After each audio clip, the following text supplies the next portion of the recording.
Hi, have you seen the show Relax and Chat? Check out the clips from the first 5 episodes. And don't miss the Relax and Chat playlist down in the description. Believe it or not, Stephen King. I remember seeing a clip where he was talking about how many rejection slips he got.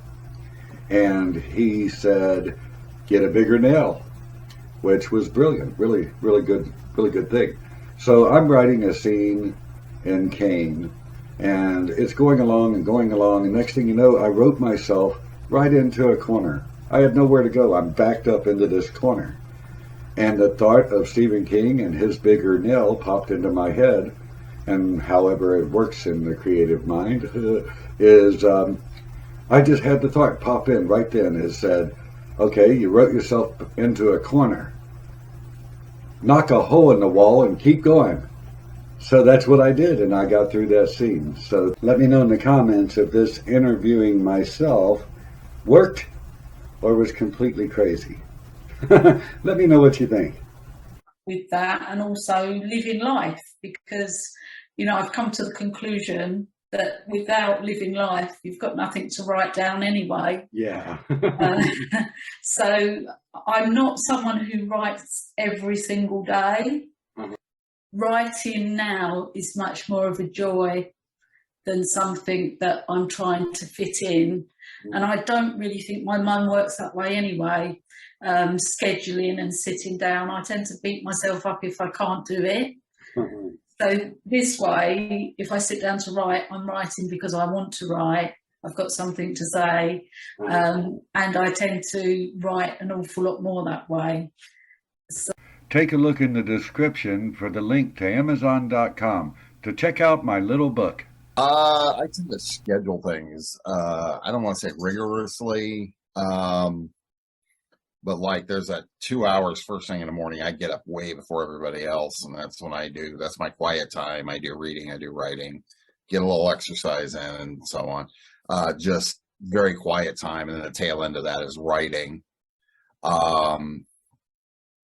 So I do that. I've been scheduling like breaks throughout the day to say, okay, I'm going to knock out 200 words here, 200 words there. So I kind of have to watch how I schedule things, because otherwise you can get like, it's like a 30-car pileup on the freeway if you're not careful. If you're a writer, don't forget to check out the last card on this video. Become a guest on Relax and Chat. My favorite story is always the story I haven't written. The story that's in my mind is always so much better than anything I'm working on and slogging through. So and often my favorite story is always the story I haven't written. But as for the ones that I've written, Dying in Dallas, which was my first novel, is my absolute favorite. I call it the story of my heart.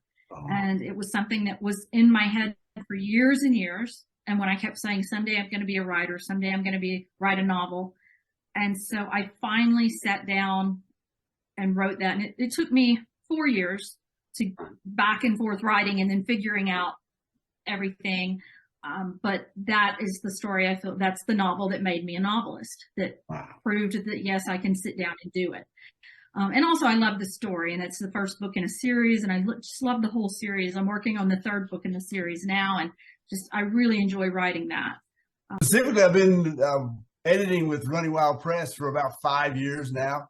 And I started off with him as an author, and just kind of moved up to be an editor, and then moved on up to be an acquisition editor for a small press or any publication house. They've got to decide which titles interest them.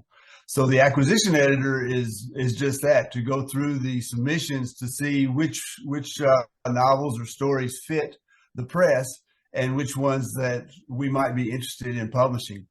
So we rely on each other's opinion of what others saw. So we don't do it in a vacuum with just an individual making that decision.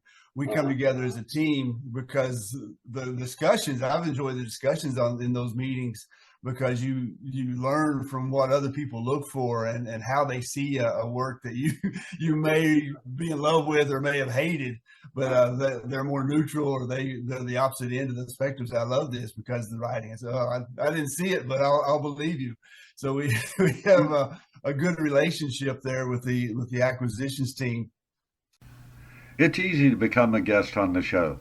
Just send me an email or tweet me on Twitter and say, hey, I'd like to know about being a guest.